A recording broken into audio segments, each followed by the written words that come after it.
Hi, I'm Louis Salas, Program Manager for Walbro. And I'm Don Ross, Lawn and Garden Business Unit Manager. This video is intended to help you inspect and service Walbro diaphragm carburetors, whether the butterfly or rotary valve models. As you know, Don, a lot of changes in our industry have affected carburetor service. The introduction of ethanol into our fuels affects the carburetor operation, and tamper-resistant features limits the amount of adjustment end users can make to the carburetors today. We're going to discuss these topics along with the inspection and service of diaphragm carburetors in this video. A basic understanding of the carburetor function will be very handy for this video, so let's start there. The carburetor does three important tasks. First, fuel is drawn from the gas tank into the carburetor. Second, the fuel is metered to match the engine's RPM and load requirements. And finally, the metered amount of fuel is mixed with air and delivered to the crankcase at the proper time in the engine's operating cycle. To control the flow of fuel and air into the engine, the carburetor uses pressure created within the engine's crankcase, known as an impulse. The movement of the piston creates two types of impulses. A negative impulse, or vacuum, is created during the piston's upward stroke, while a positive impulse is generated by the piston's downward motion. These impulses are delivered to the carburetor through machine channels in a manifold or impulse fitting. The channels or fittings lead to the fuel pump. The carburetor throat contains the throttle valve and in some models, the choke valve. That's good, Louis, but if I think I've got a carburetor problem, where do I start? Don, whenever you have a carburetor of any type that seems to be malfunctioning, you first want to eliminate any potential causes that are not directly related to the carburetor. Always use fresh fuel based on the engine manufacturer's recommendation. Engine problems resulting from bad spark plugs, a clogged muffler, or low compression can also be misinterpreted as carburetor problems, so be sure to include these areas in your initial engine inspection procedures.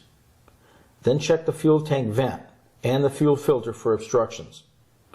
Debris in either area could easily cause a fuel delivery problem. If the filter is dirty, clean or replace it with an original Walbro fuel filter. If the tank and vent are clear, disassemble and inspect the air filter. Because carburetors depend on adequate airflow, a clogged filter could result in an overly rich condition. Next, check the fuel and primer lines. Be sure they aren't pinched, plugged, or cut. Your initial inspection should also include a pressure check of the fuel line and the carburetor. Pressure testing the carburetor reveals the operating condition of the inlet needle.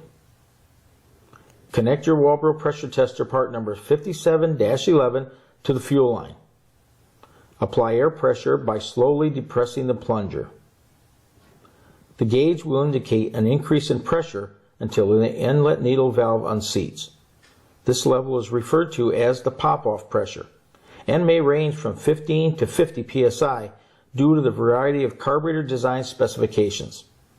Occasionally, the inlet needle valve will not unseat. In this case, you'll need to disassemble the carburetor, which we'll get into in just a bit. After popping off, the gauge will drop to indicate the pressure at which the inlet valve reseats. This is referred to as the reseat pressure. The inlet needle should reseat and hold a minimum of 5 psi. Complete the pressure check by performing the same test at the carburetor's fuel inlet. If pressure tests show proper needle operation, it's time to check the carburetor mounting area and the manifold and gasket connecting the carburetor to the engine's crankcase for wear or damage. Be sure to inspect the impulse passage leading to the fuel pump chamber. Crankcase impulses must be able to reach the carburetor for it to operate properly. To test, put a drop of oil over the passage. Crank the engine a few times and watch the oil. If the oil doesn't move or only moves slightly, the passage is blocked and must be cleared. If the engine you're working on has a reed valve, check the valve. It should be free of debris and properly aligned with the intake port. We should note that everything we've talked about so far applies to all types of diaphragm carburetors. But now, we want to look specifically at servicing the two major types of Walbro diaphragm carburetors that are used in handheld equipment. Walbro manufactures a variety of butterfly valve carburetor models, yet their components are all very similar. let's see how a butterfly valve carburetor functions. The butterfly valve carburetor can be divided into three basic areas of operation: the fuel pump, the fuel metering area, and the throttle and choke valve. The fuel pump is made up of a cover, a gasket, a diaphragm, and the pump side of the carburetor body. The pump is activated by crankcase impulses delivered through a machine channel or an impulse fitting. The metering side also includes the fuel inlet screen, the inlet needle orifice,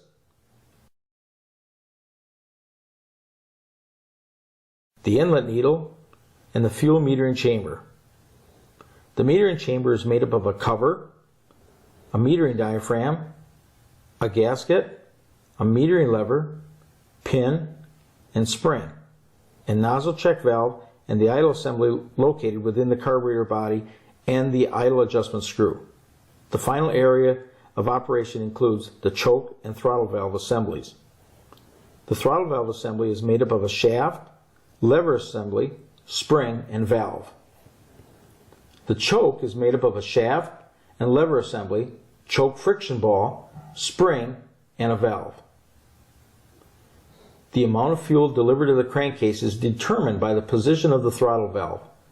The more open the valve, the more airflow. The more airflow, the greater amount of fuel delivered to the crankcase.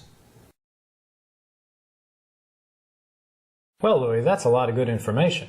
It is, Don, because a basic understanding of the butterfly valve carburetor's function will come in handy as we inspect it for proper operation. So let's get started and get into the proper procedure for inspecting the butterfly valve carburetor. Before you begin inspecting the carburetor, be sure the metering and fuel pump areas are completely disassembled. Idle progression holes have been machined into the carburetor body. These passages are accessible through a Welsh plug. To remove the Welsh plug, use tool number 500-16, available in both the 400-595 and 500-500 Walbro toolkits. Position the sharp end of the tool at a slight angle and tap the tool until it penetrates the Welsh plug. Then apply light pressure to the handle until the plug pops out. Be careful not to contact or damage the carburetor body with the tool. Once the carburetor is disassembled, clean the entire body and its covers. Use mineral spirits to avoid damage to carburetor parts and blow dry with approximately 25 psi of compressed air. Be sure all holes and passages are clear. On models with a check valve that has a nozzle feed hole, you can verify the nozzle check valve's operation with a small hose or fuel line. Position the hose or fuel line over the metering chamber side of the nozzle. Then draw the nozzle check valve up against the retainer 2 or 3 times to ensure it's operating properly. Do not use a metal tool to clear the nozzle. Now we can reassemble the carburetor, beginning by installing the Welsh plug using tool number 500-15. Align the Welsh plug and position the tool on the dome part of the plug. Then tap the plug until it becomes flat. It's important that the plug is flat so it doesn't interfere with the function of the metering diaphragm assembly. Louis, in the past, I remember using nail polish to seal the Welsh plugs. Yes, Don, that's true. However, because of ethanol fuels, we no longer use fingernail polish or any kind of sealant on the Welsh plugs. We found that ethanol fuels can dissolve the sealant and create other problems. Now we can reassemble the inlet needle, metering lever, pin, spring, and lever pin screw. Next, check the lever height adjustment with Walbro's metering gauge number 500-13. Position the gauge across the carburetor body.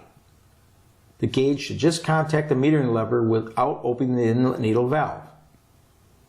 If the lever is misaligned, use a small screwdriver to keep the head of the inlet needle stationary.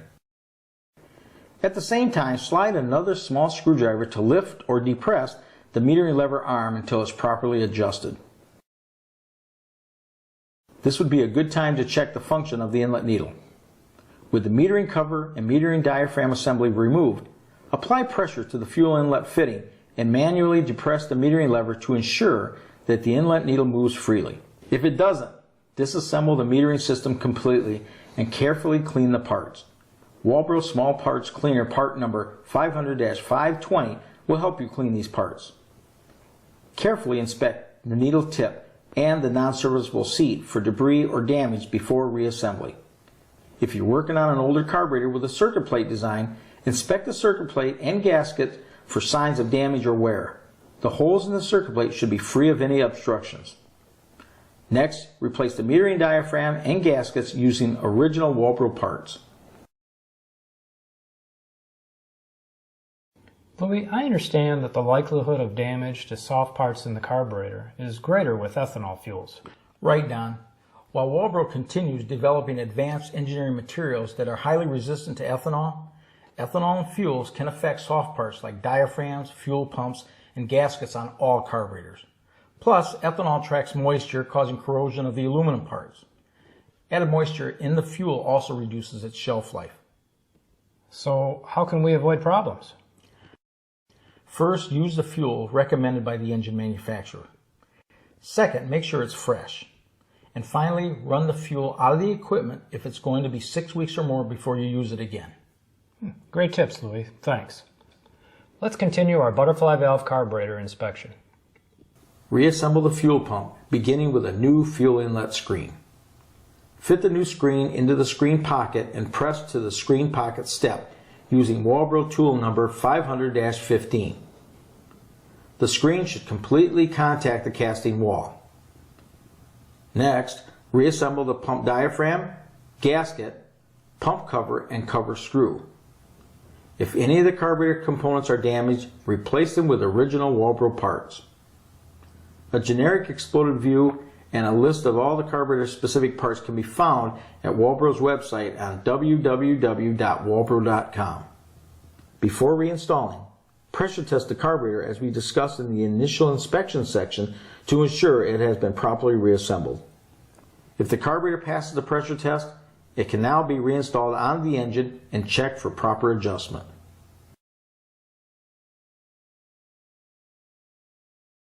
Louis, I understand that carburetor adjustment procedures have changed to accommodate newer carburetors with tamper-resistant features. That's right.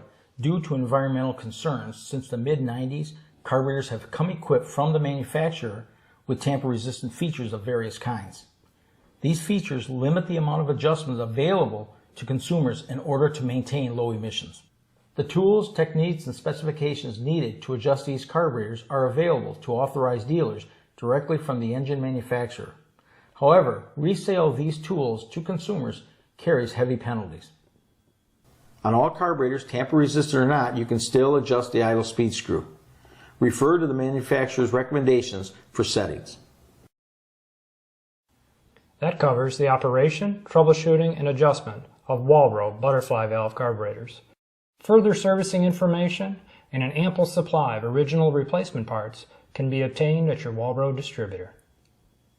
Walbro manufactures various versions of rotary valve carburetors. Though the carburetors differ somewhat in design, the components can still be grouped into three basic areas of operation: the fuel pump, the metering area, and the throttle shaft assembly. Most of these carburetors also come equipped with their own primer. Let's take a closer look at the components that make up the rotary valve carburetor's three functional areas and their attachments. The first functional area includes the fuel pump, found beneath the primer pump assembly. The fuel pump is made up of a gasket, a diaphragm pump body assembly, and the pump side of the carburetor body. Removing these components also reveals a fuel inlet screen and an inlet needle orifice.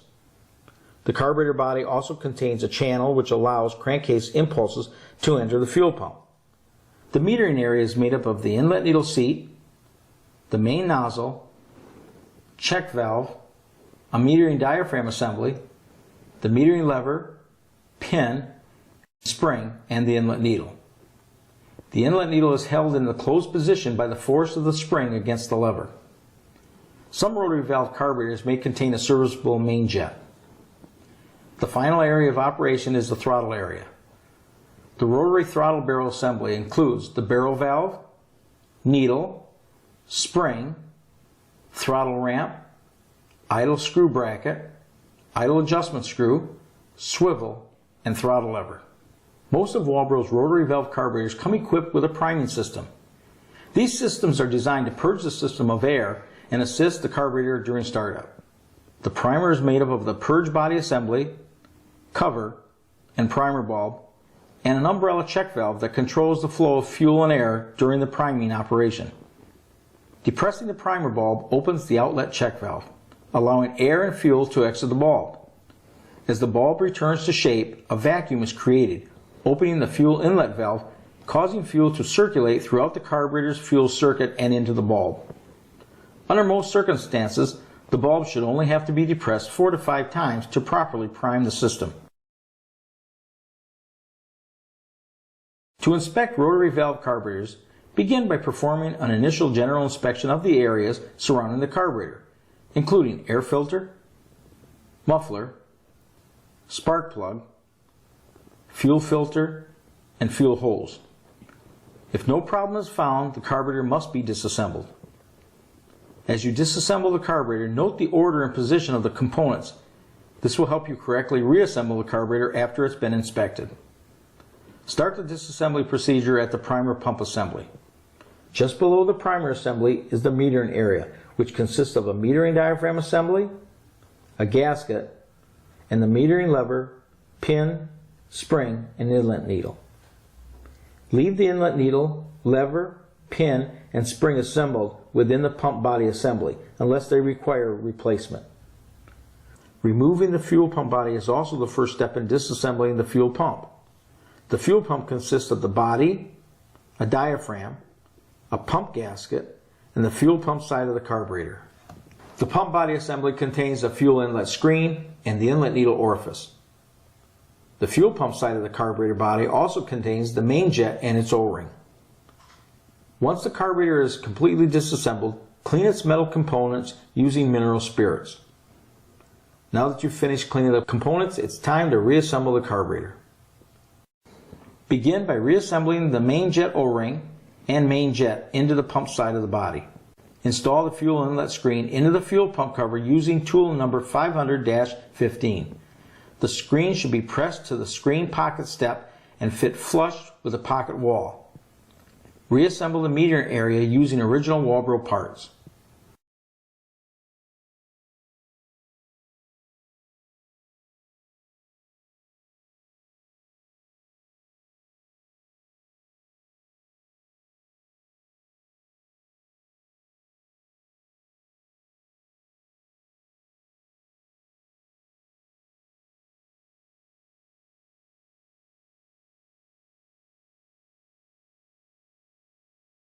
Check the lever height adjustment with Walbro's metering gauge number 500-13 and adjust as needed. You have the option of replacing the entire fuel pump body assembly as a replacement unit. This simplifies replacement and eliminates the need for the metering lever height adjustment. Now reassemble the fuel pump body assembly to the pump side of the carburetor body using a new gasket and diaphragm. The final area to inspect and reassemble is the primer pump assembly. Reassemble using the gasket, diaphragm, purge body, bulb, and cover. If the primer pump valve doesn't seat properly or the primer bulb doesn't return to shape, replace the entire primer pump assembly. Once you have completely reassembled the carburetor, it must be pressure tested again. The procedure is the same as we used in the initial inspection and also for the butterfly valve carburetors. Using your Walbro pressure tester number 57-11, determine the valve's pop-off and reseat pressure settings. Be sure the inlet needle valve is wet before you pressure test it. The gauge will indicate an increase in pressure until the inlet needle valve unseats. The inlet needle should unseat between 15 to 60 psi, depending upon the carburetor's design specifications. This level is referred to as the pop-off pressure. The gauge will then drop to indicate the pressure where the inlet needle valve reseats. This is also referred to as the reseat pressure. The valve should reseat at a minimum of 5 psi. If the carburetor passes the pressure test, it can be reinstalled on the engine and checked for proper adjustment. As we discussed with butterfly valve carburetors, carburetor adjustment procedures are different now because newer carburetors have tamper-resistant features. That's right. Since the mid-90s, carburetors have come equipped from the manufacturer with tamper-resistant features of various types. These features are designed to limit the amount of adjustment possible by consumers. If you're an authorized dealer, the tools, techniques, and specifications necessary to adjust these carburetors are available from the engine manufacturer. However, these cannot be sold to consumers without the risk of heavy fines. On all carburetors, tamper-resistant or not, you can adjust the idle speed screw. Just refer to the engine manufacturer's recommendations for these settings. Congratulations! This concludes the operation, repair, and adjustment of Walbro rotary valve carburetors. For more information on servicing Walbro diaphragm carburetors, the location of your nearest authorized Walbro distributor, and other information about Walbro and its products, visit our website at www.walbro.com. And don't forget to use authentic Walbro replacement parts for results you can count on. Thanks. Thanks for watching.